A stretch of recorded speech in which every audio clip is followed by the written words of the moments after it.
Then I said, anyone with you, Kira, or is this a solo walk? She shook her head once, a sharp movement, and said, I had a partner for a bit. He tried the highway when it was already half blocked. I watched his car get swallowed up by the swarm and never saw him climb out. Since then, it's just me and what I can carry. No extra tracks crossed hers in the slush. No flash of a scope in any window I could see. One stranger was still a massive risk, but one stranger with skills could be the difference between this cab staying livable or turning into a tomb. I made the call. I said, if I let you inside the fence, we do it my way. You follow every word, and if anything feels wrong, you freeze. If you lied about any of this and I find out after you touch the ladder, there is no second chance. She nodded once and shouted, that's fair. You've got height and heat. I've got 2 good hands and a few years on rig and signal crews. If we don't fit, you send me back out before dark and we're square.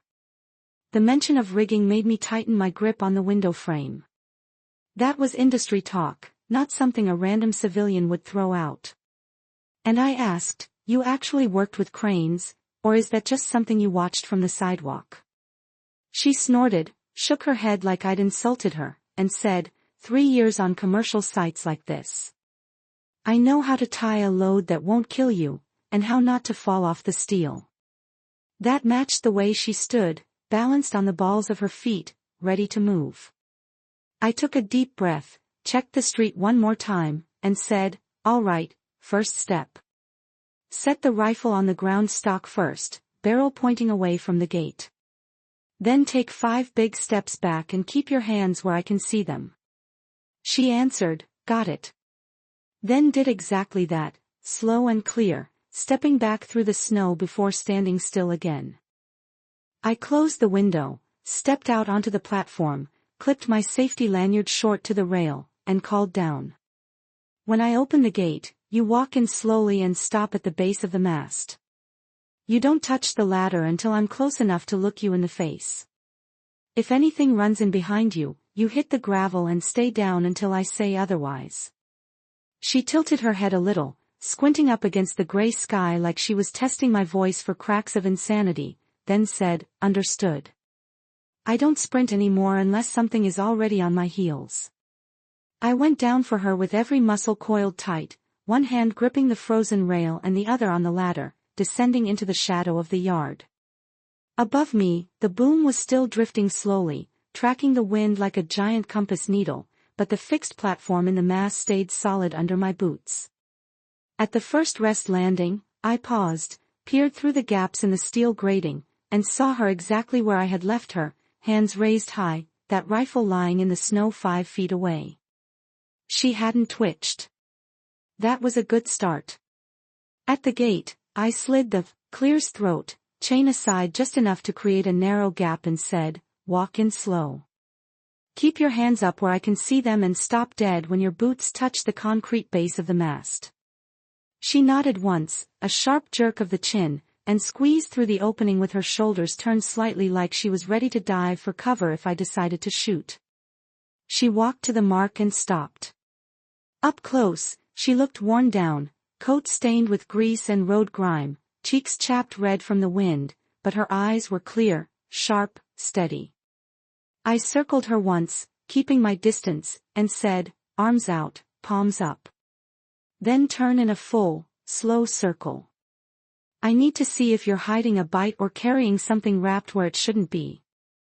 She lifted her arms, spun slowly on her heel, and said, no bites, no scratches, no nasty surprises, just a lot of walking, frozen toes, and not enough food for 3 days.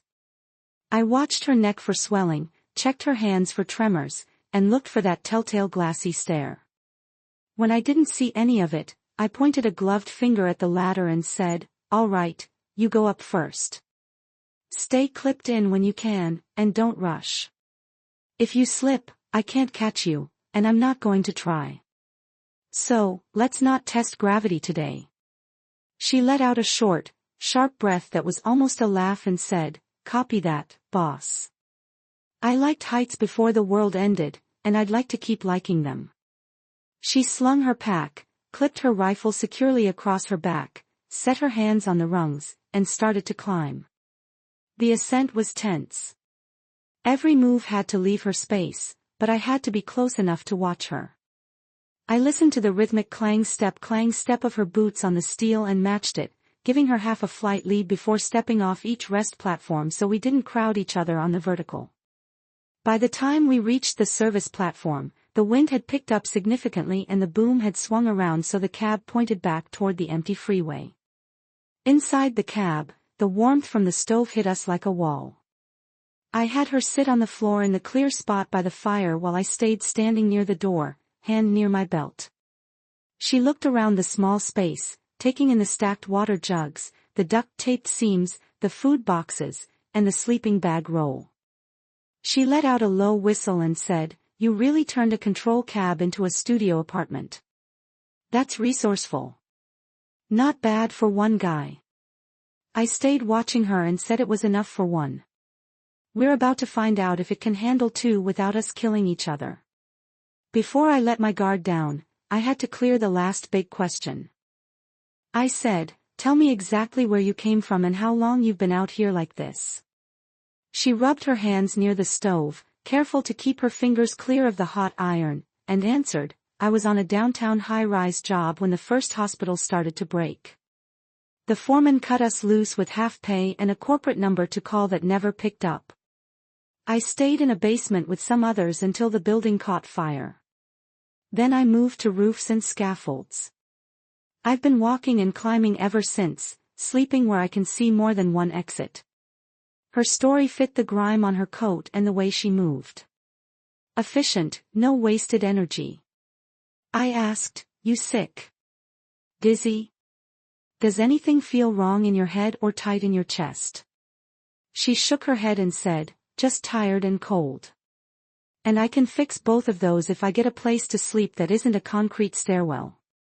I stared into her eyes while she spoke, checking for the dead, vacant look I had seen on the man in the alley. It wasn't there. I let my shoulders drop a fraction of an inch and said, "All right, then. Here are the house rules if you want to stay." She leaned back against the metal bulkhead with her gloves in her lap and waited. I kept it simple. Rule 1, no yelling unless something is already breaking or burning. Rule 2, you never open that door without checking the yard and the street twice. Rule 3, no firing from up here unless there is absolutely no other choice. Gunshots draw crowds. And finally, anyone who wants to use the ladder states where they are going and when they plan to be back before they touch the first rung. She listened without cutting in, nodding along, then looked up and said, "That all sounds like common sense safety specs. So, you get a rule from me, too." She paused, then added, "If I walk supply runs for us, you don't make hero runs when you're tired. You keep the steel steady and the eyes open, and I'll work the ground when it needs working." The idea of someone else handling the dangerous fuel and food runs felt wrong. It felt like losing control, but it also felt like the first real safety margin I had heard in weeks. I nodded slowly and said, "We'll sort the details after we see what you can carry and how your knees like that ladder tomorrow." Then reached into my crate, pulled out a spare chipped mug, and poured her a measure of water I'd warmed on the stove. Sleeping with two people in a space designed for one operator was a logistical puzzle. I showed her the bedboard on the floor and said, "That's mine. The warmest spot near the stove. I'm not giving it up tonight." Then I pointed toward the small boxed-in shelter I had built on the fixed platform outside and said, "There's room out there for a pad and a bag if we rig another panel to cut the wind. It won't be the Ritz, but it beats sleeping on concrete." She studied the little shelter through the window, watched the tarp ripple in the wind, but held fast and said, "If it stays dry, I can sleep there. I've slept in dumpsters. This is an upgrade." We set shifts that first night. Trust is earned, not given. I took the first half, sitting at the window with the rifle across my knees while she lay down on the bedroll and closed her eyes. I watched her breathing settle into a rhythm. When it was her turn, she woke on the first light touch to her shoulder, sat up instantly, and checked her watch. She rubbed her face and said, "Your 4 hours are up. Go horizontal before you tip over." "I've got the watch." Outside, the boom kept swinging on the wind, grinding softly, while the mast under us stayed solid in ours. Kira and I fell into a rhythm faster than I expected. Morning started with a military-style check of the ratchet straps, the stovepipe fittings, and the windbreak panels. Then we stood shoulder to shoulder at the cold glass and walked the streets with our fingers. She traced the alleys, the side roads, and the narrow gaps between brick buildings, choosing lines that kept her off the long open stretches where anything fast, living or dead, could build up speed. When she finally pointed to a route and said, "I can make a loop for wood scraps and a short sweep for canned goods without stepping foot on the main drag," I believed her. Every corner she picked matched the tire marks and footprint patterns I had been studying from the cab for weeks. She saw the city the same way I did, as a grid of kill zones and cover. To cut down on the brutal climbing, I rigged a small hand winch on a cross brace above the fixed service platform, ran a pulley out past the safety rail, and clipped our supply rope through it. She would stack scavenged wood or crates on the sled at the mast base, tie them off tight and step back into cover while I cranked them up by hand. The boom and cab still turned with the wind because I left the slow brake free, but the mast and the platform stayed solid, so the winch and sled moved clean. It was slow, noisy, grinding work, but it kept 50 pounds of dead weight off the ladder and gave us one more way to move supplies without risking both our lives on every single rung. About a week into that routine, the radio on my vest snapped with a tone I hadn't heard from her before. "Tight, urgent," she said. "Daren, I've got a moving problem by the north fence, and I'm not alone out here." I grabbed the window ledge with one hand and the binoculars with the other. Through the lenses, I swept the perimeter until I found her crouched behind a concrete jersey barrier at the corner of the lot.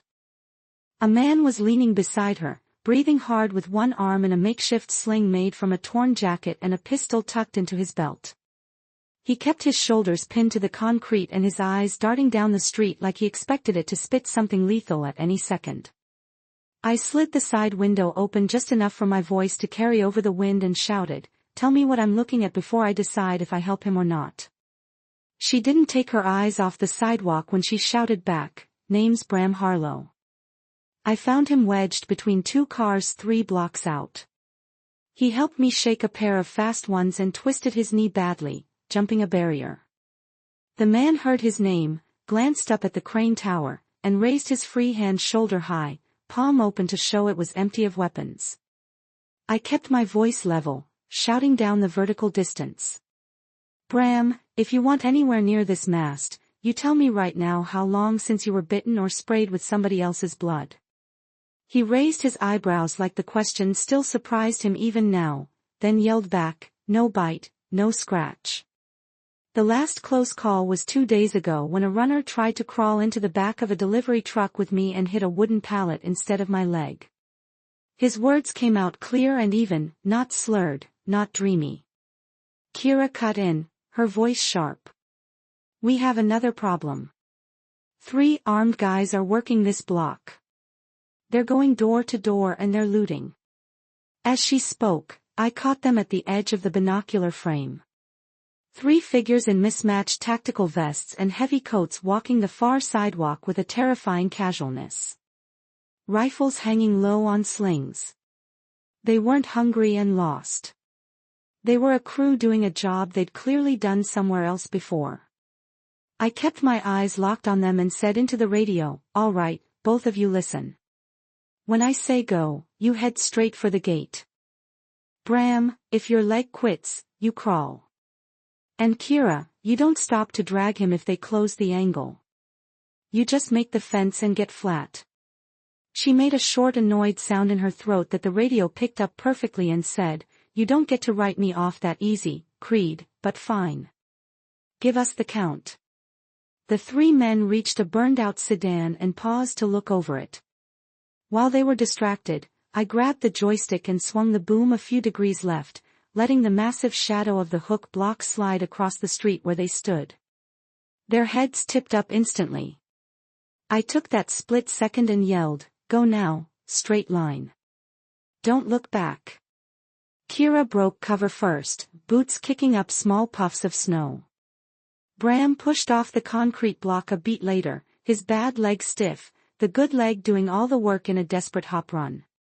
One of the armed men saw the movement, shouted something I couldn't hear, and snapped his rifle up. I didn't reach for my gun. The distance made the shot a gamble. Instead, I shoved the joystick forward. The swing motors winded, and I let the boom swing hard, sending the hook. A 000 lb block of solid steel, drifting low and fast over the street in front of them. The air whooshed as it passed. It wasn't close enough to hit them, but a block of steel moving that fast triggers a lizard brain reaction. The man with the rifle hesitated, flinched, and stepped back out of its path. That half-second hesitation was all the head start Kira and Bram needed. They reached the gate as the raiders scrambled to get better firing angles around the swinging hook. I had already abandoned the window.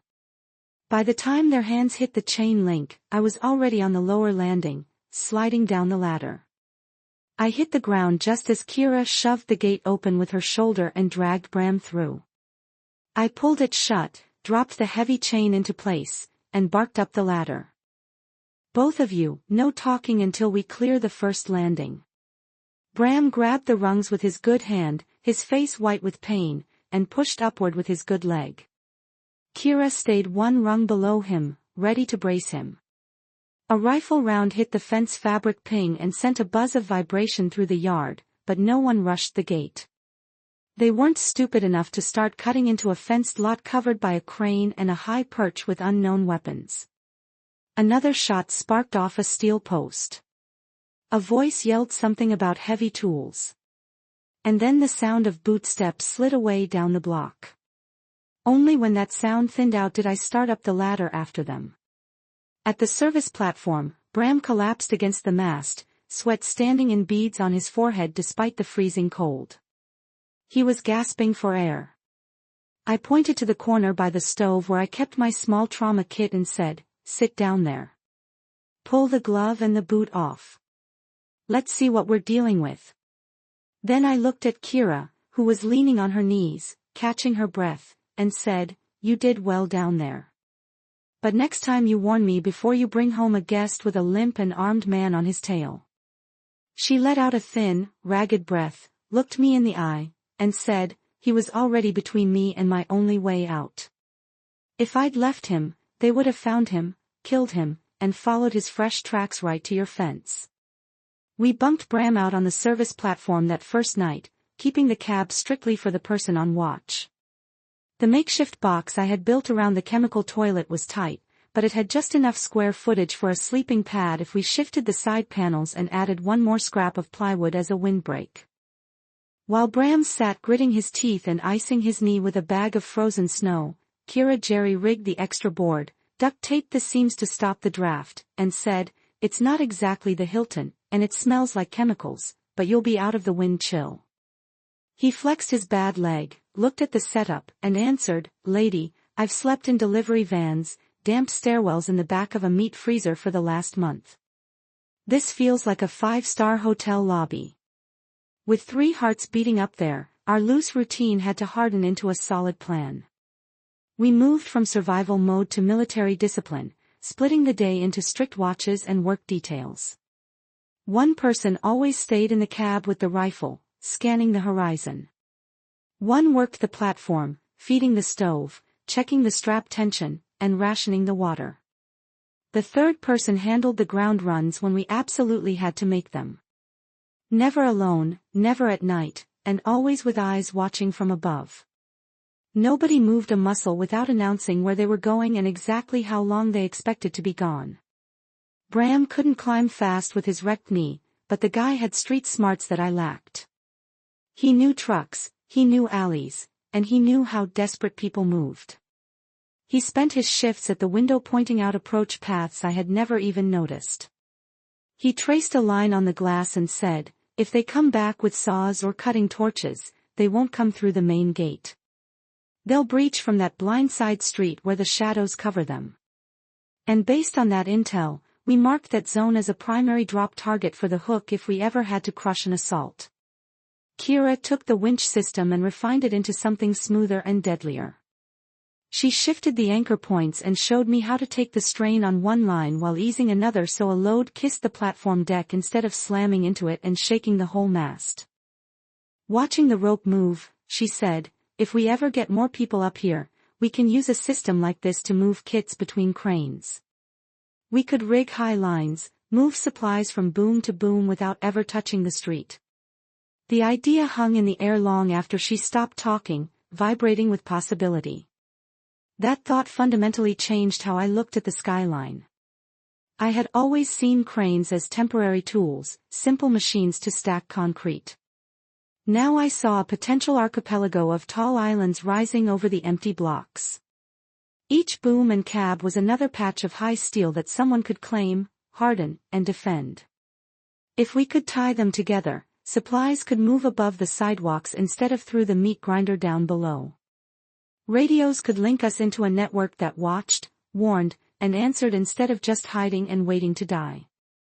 Our crane was only the proof of concept. It proved you could live in the air and let the streets belong to the dead and the dangerous. We still had thin walls, limited fuel, and a hell of a lot more questions than answers. But we had survived the worst of winter above a city that no longer worked. And crucially, we weren't doing it alone anymore.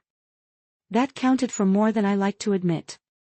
If you made it this far, thanks for listening to the story of how I stopped treating the crane as just a paycheck and started treating it as a lifeline. It wasn't easy, and we're not done yet, but we're still here. If you want more stories like this, hit that like button, subscribe to the channel, and drop a comment down below about where you're listening from. I'll see you in the next one, as long as the steel holds and the ladder stays ours. Stay safe out. Hello listener. The fact you hear this means you're alive. If you're new here, consider subscribing and comment below where you're listening from. Let's begin the story. Most folks glance up at a tower crane and see a machine. They don't stop to think about the guy sitting in the glass box 300 feet in the air. That was me. I'm Daren Creed. I ran a hammerhead crane for a mid-size outfit in a city that was always loud but never really went anywhere. The job description was simple enough on paper. Show up before the sun, climb the mast, put the hook exactly where the radio told me to, and try not to squash anyone or break anything that cost more than my truck. My mornings were a strict routine. Gas station sludge that passed for coffee, a dark commute past strip malls that were barely waking up.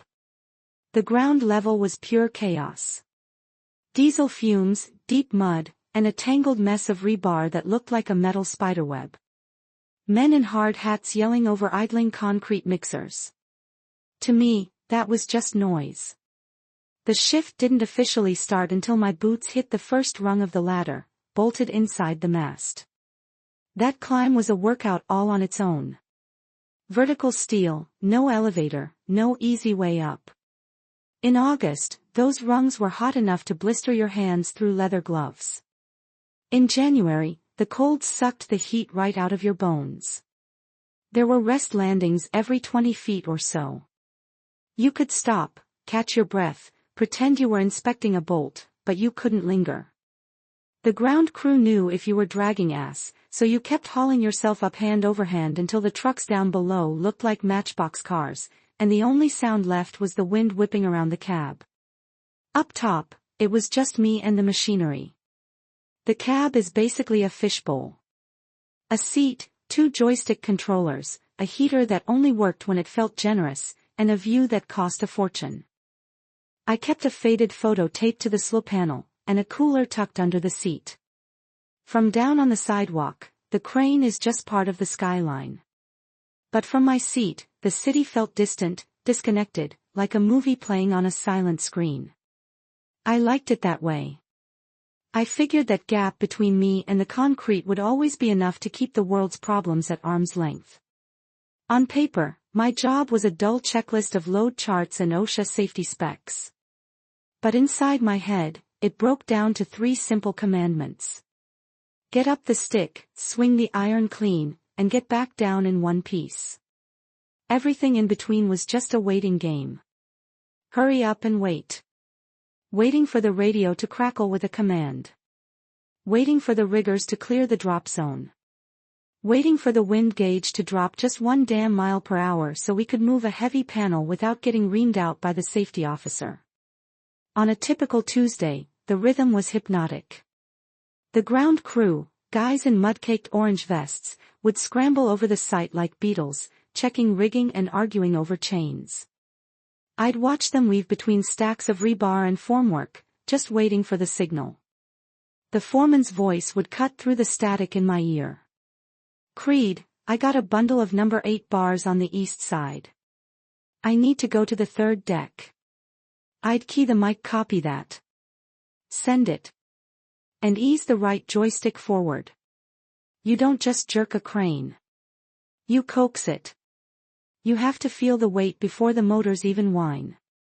I drift the hook over the load inch by inch, keeping it steady, so nobody down there lost a finger or a hard hat. From the cab, I saw a version of the city that most people never get to see.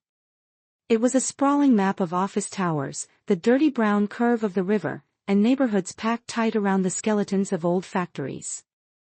I watched the traffic on the ring road crawl like a dying snake every morning at rush hour, then break loose just as the crew broke for lunch.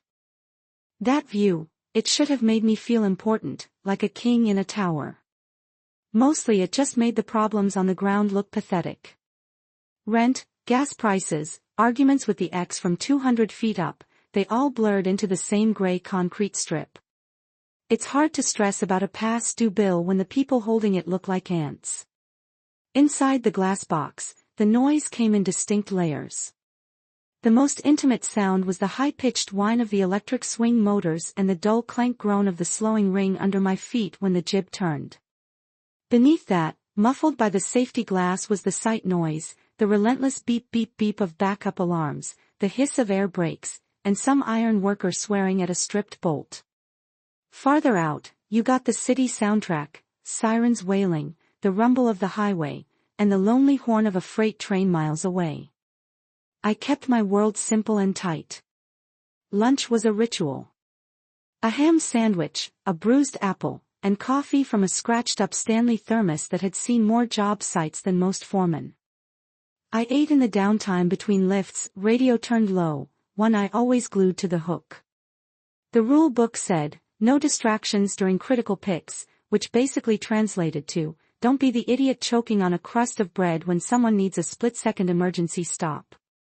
The guys in the mud called me sky rat or joystick jockey. They figured I had it made up there in the penthouse out of the slush and the freezing rain, sitting on my ass while they busted their backs dragging heavy hoses and wrestling concrete forms. You could tell exactly what they really thought the first time a newbie had to climb up to bring me revised blueprints. By the halfway mark, they were wheezing. By the time they dragged themselves through the hatch, they were white-knuckling the rails, trying not to look through the floor grate. People think they're fine with heights until there's nothing between their boots and the asphalt but air and a few steel bolts. Most shifts ended the same way. I'd park the hook just above head height near the lay-down yard, lock the swing brake, and shut the cab down strictly by the manual. Power off, windows latch tight, radio clipped back into its charging cradle. Then came the descent. Climbing down is easier on the lungs but harder on the knees. By the time I hit the dirt, my legs usually felt like jelly. On the ground, someone always had a wise-ass comment ready, usually about how I was losing my hair or how they were going to grease the ladder so I'd slide down next time. I'd just shrug, bump fists, and walk out the gate with the rest of the herd. If you'd asked me back then about danger, I would have talked about sudden wind shear, blind lifts where I couldn't see the load, or a cable snapping under tension. I wouldn't have said a word about disease or riots. The biggest risk I thought I faced was a thunderstorm rolling in fast from the west while I had a load of steel in the air, or some fresh laborer walking under a suspended pallet with his brain turned off. We ran drills for power failures, for crane collapses, for heart attacks. Nobody ever ran a drill for what to do if the whole damn city went crazy at once. I did notice the cracks, though, if I'm being honest. I just filed them under not my problem.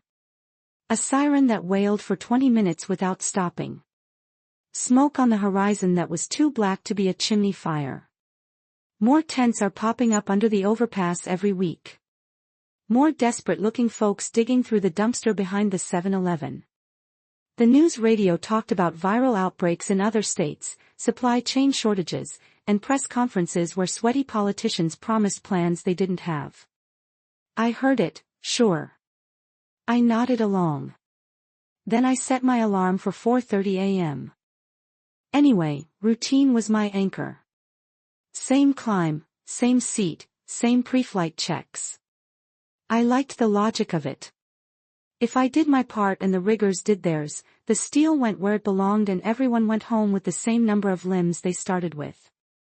The world might have been sliding into a ditch somewhere else, but from my cab, that mess felt a million miles away.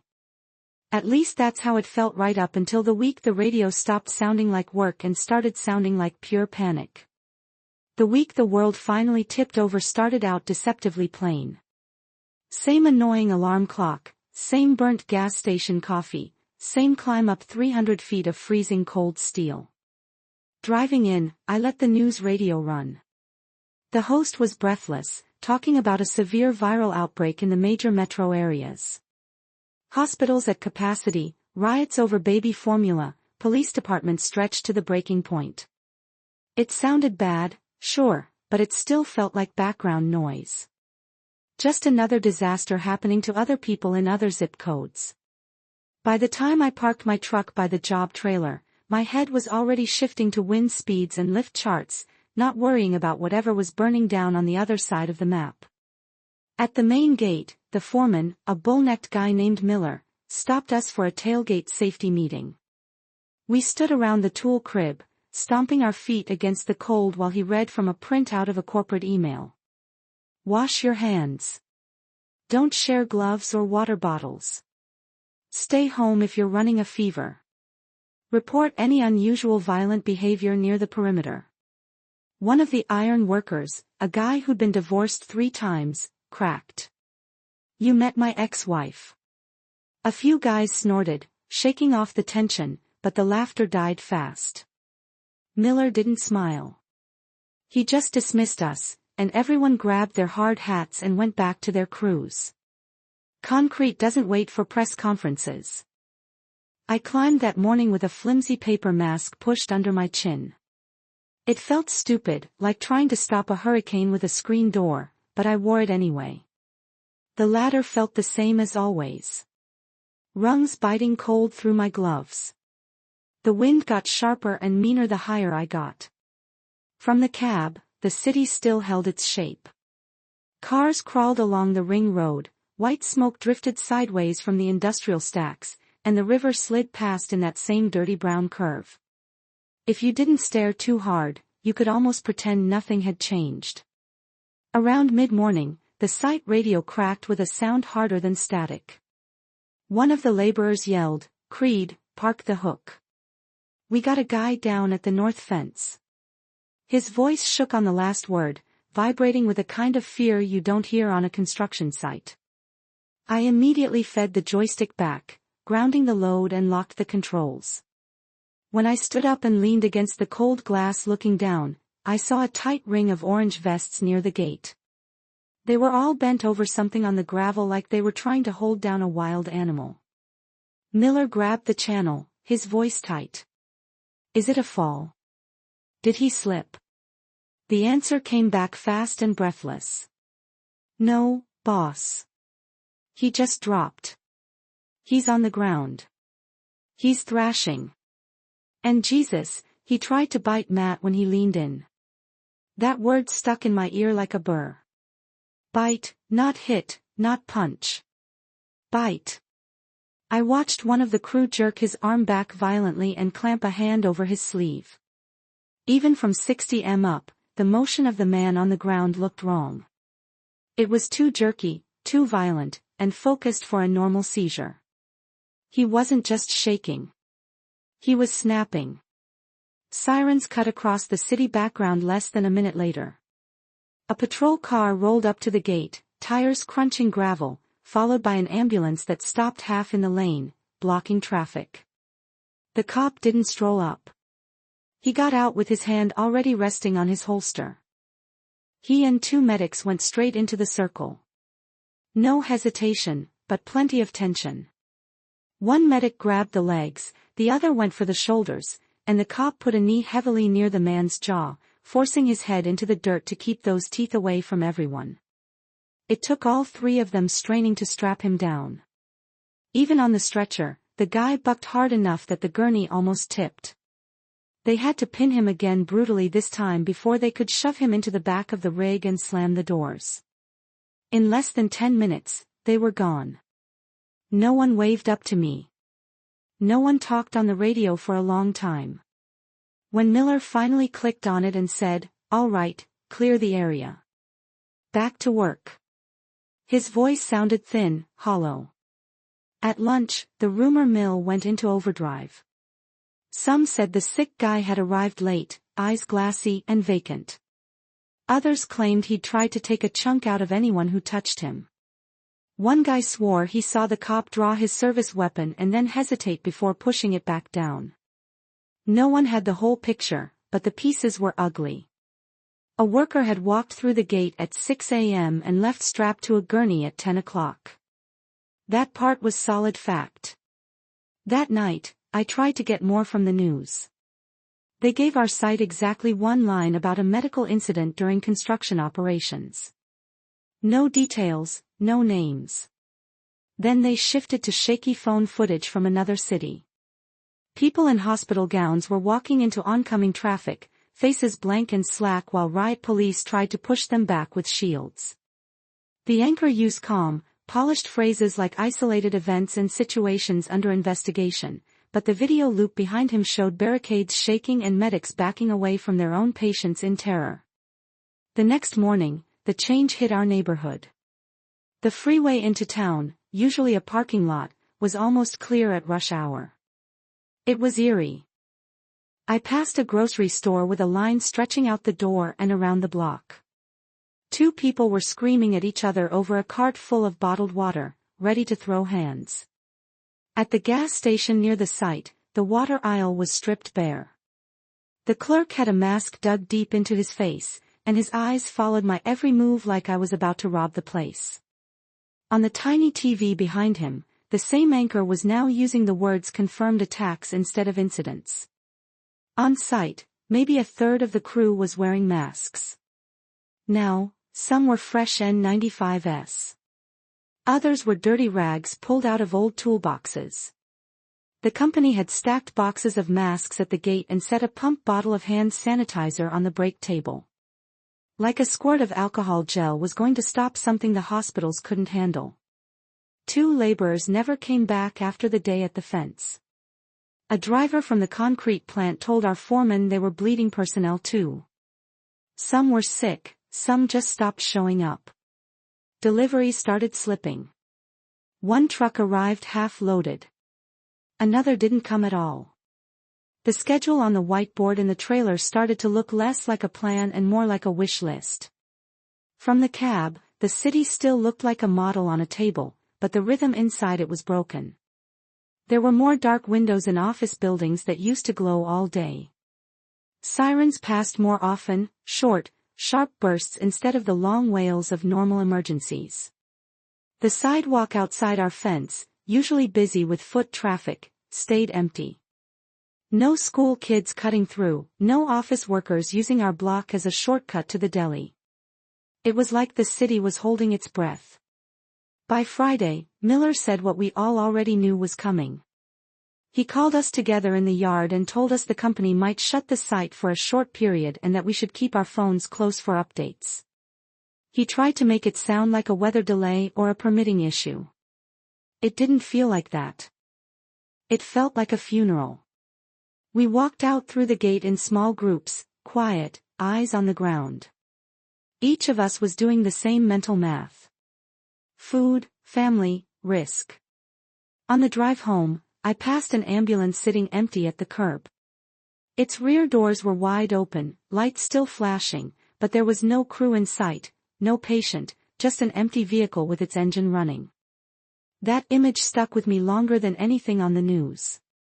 For the first time, a cold thought settled in my gut. If the streets kept sliding this way, the safest place I knew might not be my apartment or my truck. It might be that glass box at the top of my crane. The company never sent an official shutdown email. They just stopped sending bodies. By Monday morning, the gravel lot in front of the trailers, usually jammed with heavy duties, held 3 trucks instead of 30. The crane stood silent over a yard that felt dead. The boom was locked in place, hanging over a city that sounded thinner than it had in years. No low rumble from the concrete plant down the road. No incessant backup alarms beeping, just the wind whipping through the lattice, and a single siren wailing somewhere deep in the grid. A sound that never seemed to get closer or farther away. Miller's pickup was there, parked crooked across 2 spots. He was waiting by the chain-link gate, clutching a clipboard he didn't bother to open. When I walked up, he looked at my hard hat, then at my face, his eyes shadowed and tired. "You don't have to be here, Creed," he said, voice flat. "Corporate told us to suspend major work until further notice." "Kane still needs to be secured," I answered. It wasn't just an excuse, it was physics. A tower crane is perfectly safe until the wind hits it wrong. If you leave it locked rigid with the boom crosswind, a real storm can torque the mast and peel the whole structure down into the street like a banana. Miller nodded once, staring past me. "Right. The weather is in vain. You go up, do what you have to do to make it safe, then go home. Be with your people." At the base of the mast, I clipped my harness into the safety rail and started the climb. The steel was sweating frost and my gloves stuck a little to each rung. Halfway up, the city changed under me. From ground level, it just looked like a slow Monday. From cab height, it looked abandoned. The freeway, usually a river of red tail lights, carried a pathetic trickle of cars. Black smoke rose from 3 or 4 distinct spots in the urban sprawl. Uncontrolled fires. No kids playing on the school roof. No line outside the taco truck. Just empty gray pavement. Inside the cab, everything sat exactly where I had left it on Friday. The seat, the worn joysticks, the load chart taped to the glass, the radio resting in its cradle. I shut the door, latched it against the wind, and cranked the heater. The fan stuttered, complained, then pushed out air that was only slightly warmer than the freezing draft outside. The first job was the same as always when a storm or a shutdown was coming. The crane needed to weather vane to float freely, so the tail always pointed into the wind. I powered up the main panel, checked the alarm history, and walked the controls through a slow, deliberate test. The swing motors hummed to life. No faults, no angry beeps. When everything read normal, I pointed the jib downwind and reached for the brake selector. I flipped it to free slow. The cab rocked gently as the friction brakes released and the weight settled into the bearings. The official checklist ended right there. Park the hook high and clear. Kill the main power. Climb down. Go home. Instead, I set the radio on the dash, sat back in the operator's chair, and just listened. There were no calls from the crew. No chatter on the company channel. I switched bands, scanning through the emergency frequencies. I picked up fragments of a city coming apart. A dispatcher screaming at units to stop responding to non-critical calls. A medic repeating, "Do not let them close the distance. Back the rig up." Until his voice was swallowed by static. Up here, there was one narrow way in that ladder. Down there, everything was open. Food was a problem up here. Water was a problem. Fuel and heat were major problems. But the one thing that had everyone on the radio shouting was distance. People on the ground couldn't get away from whatever was running at them. My whole life had been built around that ladder. Every shift started and ended with it. If I climbed down now and the city kept sliding into hell, there was no guarantee I could ever climb it again. One block of bad luck, one traffic jam, one wrong turn, and I might spend the rest of my life at street level trying to outrun something that didn't seem to get tired. The cab around me didn't feel like a workstation anymore. It felt like a castle keep. High ground I could still choose to hold. I checked my watch. 10:15 a.m. mid-morning. There was enough daylight left to make one solid supply run if I committed right now. I stood up, paced the tiny floor, and started a rough inventory in my head. One small electric heater that needed grid power, thin safety glass, zero insulation. It wasn't a shelter yet. It was just a glass box in the sky. To turn it into something I could survive in, I needed what the ground had. Food, water, heavy clothes, a first aid kit, tools, anything that could burn. The site office trailer had a kitchenette. My truck had my personal gear. The choice sat there heavy and cold. Go down now. Scavenge what I could carry.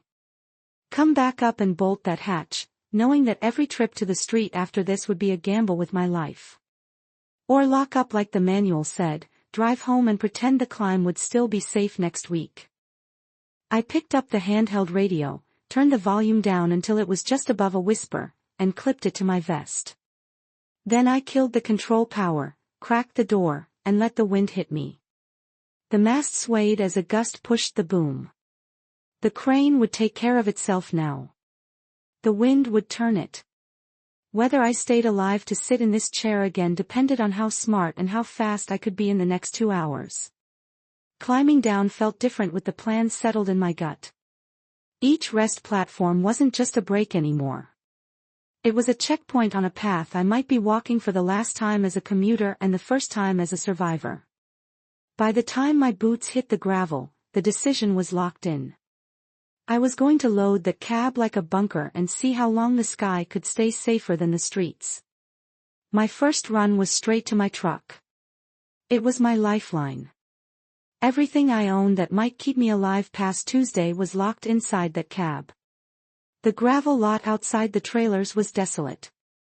Just a few parked pickups belonging to guys who were probably already sick or worse and fast food wrappers rolling across the ground like tumbleweeds. I dropped the tailgate with a clang that sounded too loud and pulled out the plastic crate I kept for double shifts.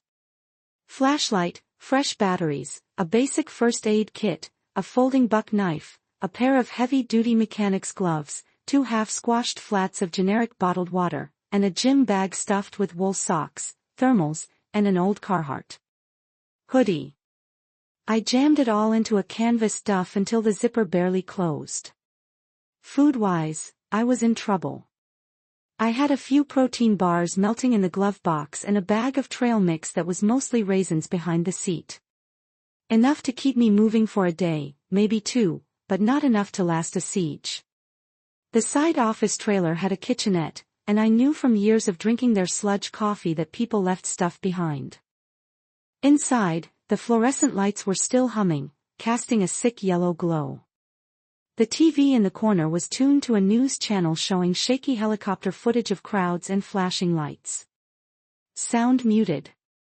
I ignored it, kept my head down, and started ripping open cupboards. It was a gold mine of junk food. Instant ramen, canned soup that was probably all sodium, a half jar of peanut butter, saltines, sugar packets, and a canister of stale Folgers coffee. In the drawer, I grabbed handfuls of plastic cutlery and a stack of paper cups. Under the sinks a sealed gallon jug of distilled water.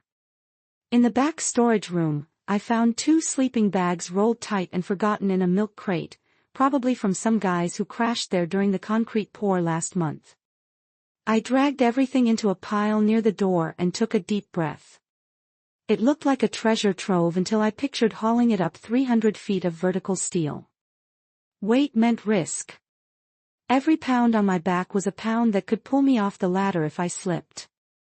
The first load had to be strictly survival gear. Water, high-calorie food that didn't need cooking, clothes, first aid, and basic tools. The rest would have to wait for a second trip I might not get to make. I packed the duffel with the water bottles, the food packets, and the warmest layers. One sleeping bag went over my shoulder, lashed tight with electrical tape. A small tool bag with wrenches, a multi-bit screwdriver, and a roll of duct tape clipped directly to my harness D-ring. At the base of the crane, I stopped and just listened. The street outside the chain-link fence was quiet in a way that made the hair on my arm stand up. No horns, no shouting from the bus stop, no delivery trucks grinding gears, just the wind whistling through the rebar. I clipped my safety lanyard into the ladder rail and started up. Slow and steady. 3 points of contact always.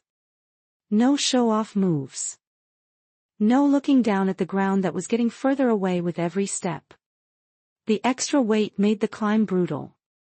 Each rung felt deeper. Each pause for breath is shorter. By the time I reached the sloping platform just below the cab, my legs were shaking like jelly and my shoulders were on fire. Inside the cab, I dumped the duffel on the floor and looked around with fresh eyes. This glass box had always been a temporary workspace. Sit here, pull levers, eat a sandwich, go home. Now it had to be a home. The stock operator's seat took up 80% of the floor space. It had to go. I pulled the vinyl cover off the base, found the 4 mounting bolts, and went to work with the wrenches. They fought me, rusted tight from condensation, but they eventually cracked loose. I dragged the heavy seat out to the service platform and leaned it against the mast, suddenly realizing how much real estate a chair steals. The open patch of metal floor where the seat had been became my bedroom. I laid one sleeping bag flat on the diamond plate, then cut a piece of scrap plywood from a dunnage board we had stored on the platform and slid it underneath as a stiffener. The second sleeping bag stayed rolled up as a bolster. It wasn't a Serta mattress, but I could lie flat without kicking the foot pedals, and that was a luxury. Storage had to be vertical and secure. I stacked the water bottles in the back corners and strapped them with a bungee cord so they wouldn't shift when the crane swung. Food packets and cans went into cut-down cardboard boxes duct taped along the side walls where my boots wouldn't crush them. The first aid kit hung from a magnetic hook near the door. My tools lived in the plastic crate shoved under the front control panel clear of the wiring harnesses. Keeping warm was going to be the real battle. The cab heater was a joke. It blew lukewarm air that barely cut the frost. It wasn't designed for sleeping through a hard Midwestern freeze. I traced my hand along the window seams and felt the cold air leaking in thin, icy ribbons. I went over every crack I could reach with duct tape. A spare sheet of hardboard from the platform became an inner skin for the door, screwed into the frame with just enough clearance for the latch to work. When the next gust hit, the glass rattled less, and the draft along the floor didn't cut right through my socks. The service platform outside the cab was bolted to the mast section. It was solid underfoot, meaning it didn't rotate when the cab swung with the wind. It wrapped around the mast with a steel grate floor and a simple waist-high rail. That was where the chemical toilet sat strapped to the corner railing for those long poor days when you couldn't climb down. Sitting out there in the open, exposed to the wind chill, was miserable. But with some materials and sweat, it could become the extra room we badly needed. I went back down the ladder, lighter this time, but painfully aware of every foot of distance.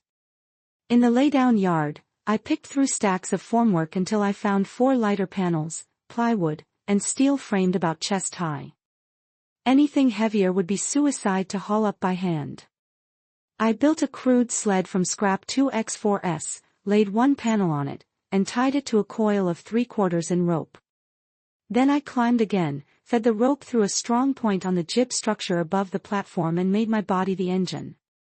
One panel at a time, I hauled them up. Pull brace against the rail. Pull, rest. It was slow, honest, backbreaking work. The rope bit into my gloves and my lats screamed by the time the last panel cleared the rail and clattered onto the grate. My arms were shaking so bad I could barely undo the knot. But the job was done. I had supplies in the cab, cover on the deck, and one crystal clear thought in my head. Stay above the street. Staying 300 feet above the street only mattered if I could keep the trinity of survival going. Food, water, heat. If any one of those three ran dry, the ladder stopped being a fortress wall and turned into just a long, lonely way to fall. The electric cab heater was barely adequate, and worse, it depended entirely on the site's temporary power drop. If the grid died, and it would, my heat died with it. I needed a backup plan that burned something I could scavenge right now.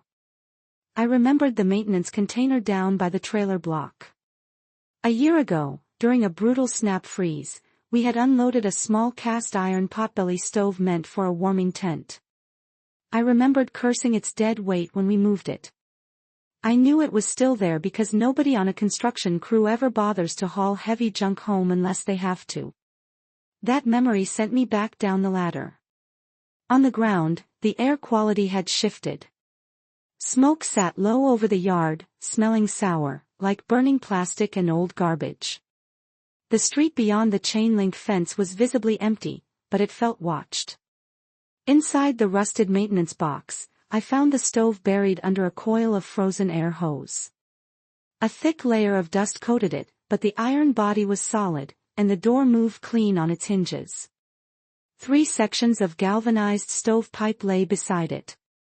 I grunted, wrestled the thing onto a crude sled I'd fashioned from scrap plywood and wire and dragged it across the gravel to the base of the mast, the iron screeching against the stones the whole way. Getting that stove up the crane was an engineering nightmare. I couldn't just haul it from the top. It would snag on every cross brace. I had to do it in stages. Tie the rope to the frame at the first rest platform, climb up, haul until my arms shook and the sled banged onto the grating. Then untie, climb to the next level, and repeat. By the time I got it to the top, the stove was battered, and I was drenched in sweat that was already turning cold.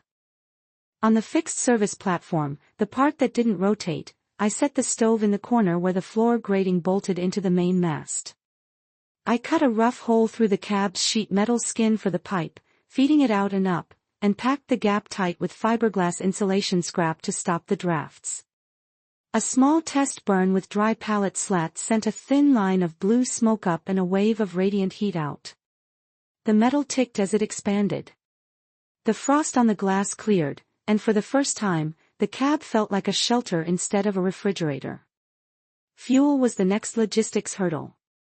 The laydown yard was full of broken pallets and 4x4 cut-offs that would burn hot if I kept them dry.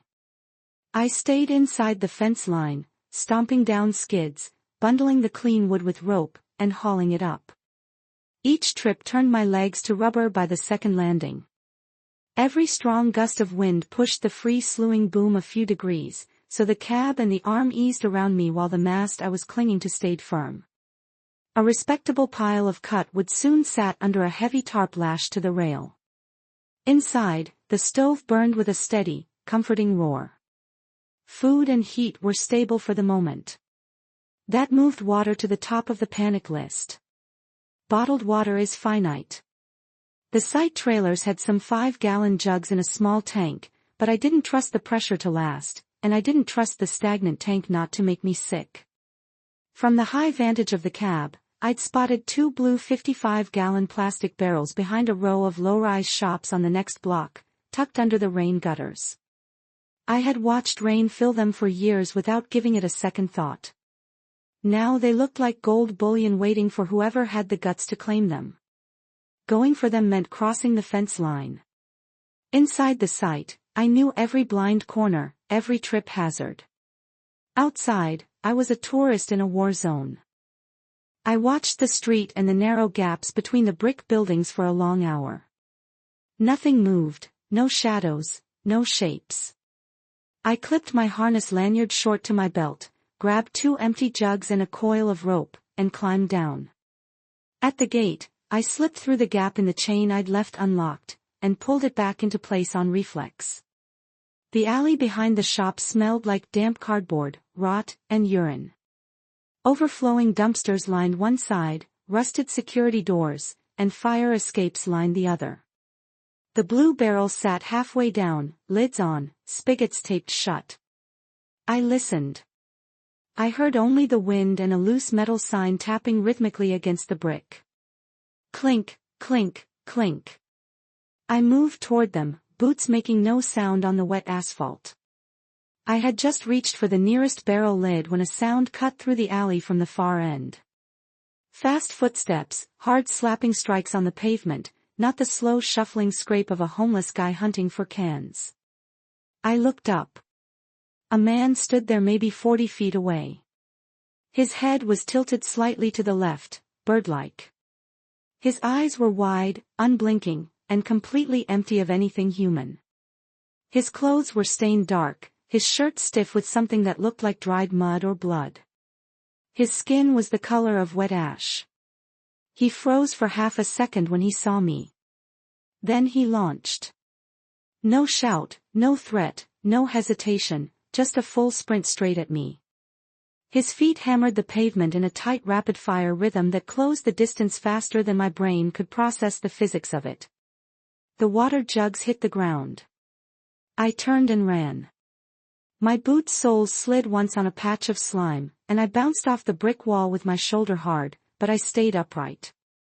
The mouth of the alley looked a mile away. The footsteps behind me grew louder, closer. A steady drum beat of impact. Slap, slap, slap, slap.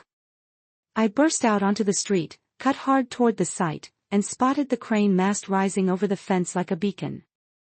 The gate hung half open where I'd left the chain loose. I hit the gap at full speed, yanked myself through, and felt the chain scrape paint off the gate frame. A heartbeat later, literally 1 second, the runner slammed into the mesh. The impact was massive. It rattled the entire fence panel and sent a dull clang echoing across the silent yard. He didn't try to climb. He didn't look for a latch. He just hit the fence again and again. He hooked his fingers through the wire mesh. Teeth snapping at the air inches from my face. Spit flying. His breathing wasn't a pant.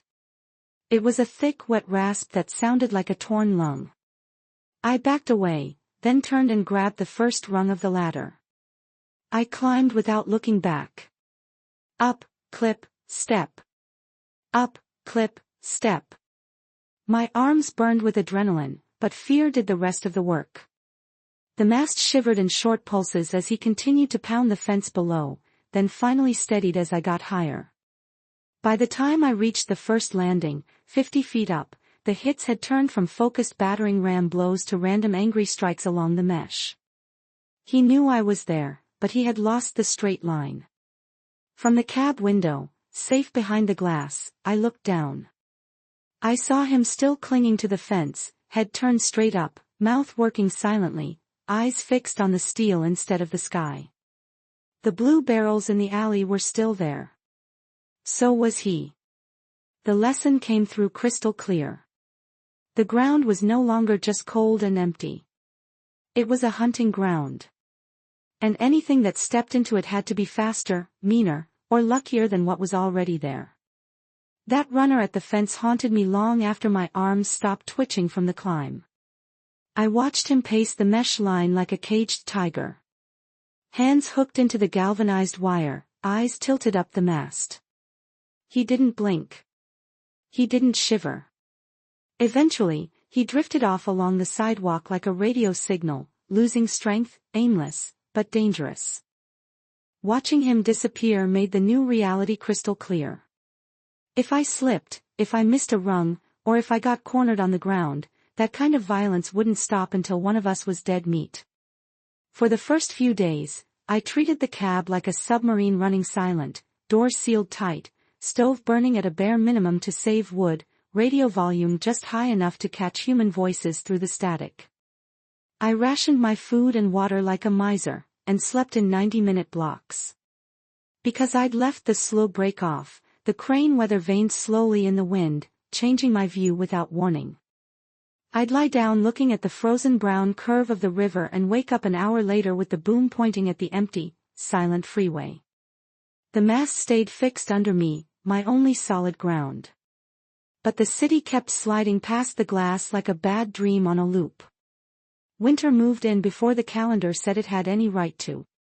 At first, it was just light flurries that melted as soon as they hit the steel. Then, the deck turned white, and the ladder rungs glazed over with treacherous clear ice.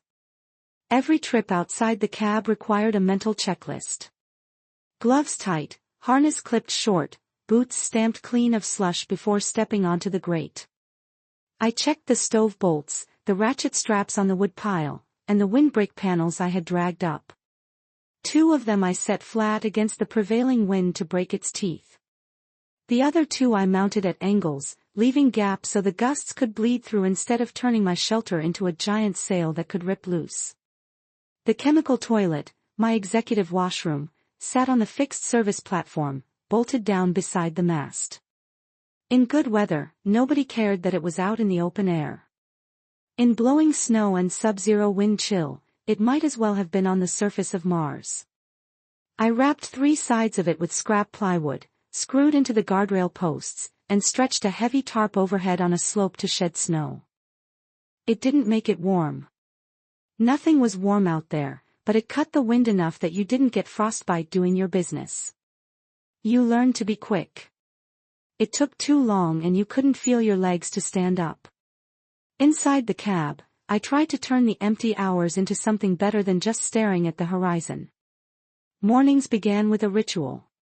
Shake the ash out of the potbelly stove, add a thin piece of dry pallet wood, and listen to the draft catch with a hollow whoosh. I'd crack a window for 30 seconds to clear the smoke, then seal it up and run my inventory. Food in the corner box, water jugs, radio batteries, rope, duct tape, ammo count. After that, I sat with a yellow legal pad and wrote lists. Gear I still needed from the ground. Tactics that worked, mistakes I'd made that I wouldn't survive twice. Water was the constant worry. The bottles and jugs stacked in the corner looked like a fortune until I did the math on how many cups a day a human body actually needs. I started scavenging meltwater from the crane itself. I rigged a tarp in a shallow V-shape on a short section of the boom and wired the low point to drain into a plastic tub on the platform. When the wind played nice, snow piled on the tarp and trickled into the tub as it warmed. When the wind shifted, the snow blew everywhere but the tarp, and I had to burn precious wood to melt handfuls of snow in a pot on the stove. It tasted like metallic dust and roofing tar, but it was wet, and that's all that mattered. As the cold deepened, the city soundtrack thinned out. Sirens still cut through the air now and then, but not in the long overlapping strings of the first week. Car horns almost vanished. Some nights the only sound in the world was the electric hum of the swing motors as the crane adjusted to the wind and the low, groaning creak of cold steel under load. Once in a while, a single gunshot would pop, crack somewhere miles away, fading without an echo. I stopped trying to guess who pulled the trigger. Cabin fever sets in fast when you live in a box barely big enough to lie down in. I did push-ups and squats in the narrow aisle between the stove and the door until sweat soaked the back of my thermal shirt. Then I'd sit on the floor and press my forehead against the freezing glass just to cool down. I noticed my belt was looser. My clothes hung a little funny. I was burning calories just trying to stay warm. Sleep never settled into deep rest. Every time I started to drift, I pictured the man in the alley, the runner at the fence. The way their feet moved like pistons, barely losing contact with the ground. The mistake, because there's always a mistake, came on a flat, gray afternoon when nothing seemed dangerous. The wood stack on the platform had dropped to a pathetic, uneven pile. I had enough for maybe 3 days if I let the fire die down to embers, but the ache in my bones said the cold snap wasn't breaking anytime soon. I waited until the sky brightened a shade around noon. told myself that visibility was my friend and decided to make one quick run down to the lumber pile inside the fence. From the deck, the yard looked clinically clean. A fresh skin of snow covered the gravel unbroken by footprints. No tracks led from the gate. The gap in the fence where the first runner had slammed into it stood empty.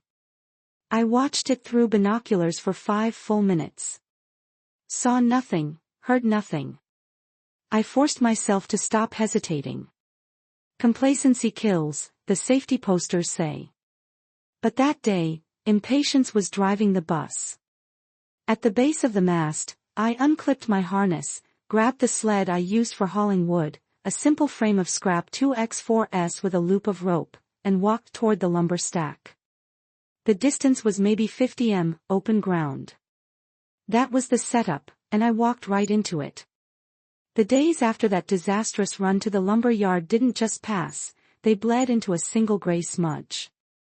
I checked the perimeter fence obsessively, moved slower on the iced-over ladder, and kept the radio clipped to my vest, even when it only offered static and the occasional ghost of a voice. Snow built up on the lattice of the mast and hardened into concrete-like drifts. Ice glazed the handrails until they looked like glass rods. The little potbelly stove kept the cab just barely warm enough if I fed it religiously every hour. When I missed a feeding or dozed off too long, frost crept back over the inside of the glass like a fungus by morning. Because I'd left the slow brake off to the weather vane, the boom swung with each gust and the cab turned with it. I'd wake up facing north, eat lunch facing east. But the fixed service platform at the mast stayed solid under my boots. That grate felt more like home than my old apartment ever had. Routine was the only glue keeping my brain from cracking. Wake up. Shake the grate. Feed the stove. Check the yard and the street. Scan the blocks with the binoculars. Then walk the same pathetic inventory inside the cab. Food, water, wood, ammo, rope, duct tape. Every quiet day was a victory, meaning I was still breathing. But it was also one day deeper into the habit of talking only to myself. I caught myself arguing with the wind. That worked for a while, but I knew it wasn't a long-term survival plan. One bad slip on the ice, one fever, or one bad decision on the ground, and there would be nobody left to pull me back up the rungs. I was one sprained ankle away from dying in a glass coffin. Late one afternoon, just as the sun was dying behind the smog, I saw movement by the main gate and almost ignored it as a trick of the light. The street was dull, shadows were stretching, and my eyes were strained from staring through plexiglass all day. Then I noticed the shape stayed low. It used the cover of a burnt-out sedan instead of drifting aimlessly into the open like the infected did. That tactical movement alone made me lift the binoculars. Through the lenses, I saw a woman in a heavy dark coat that looked too big for her, with a hiking pack on her back and a strap across her chest. She moved along the fence line, slow and careful. A few steps, a stop to listen, a long look up and down the block, then a few more steps. Her gait was steady, no drag, no stumble, no twitch.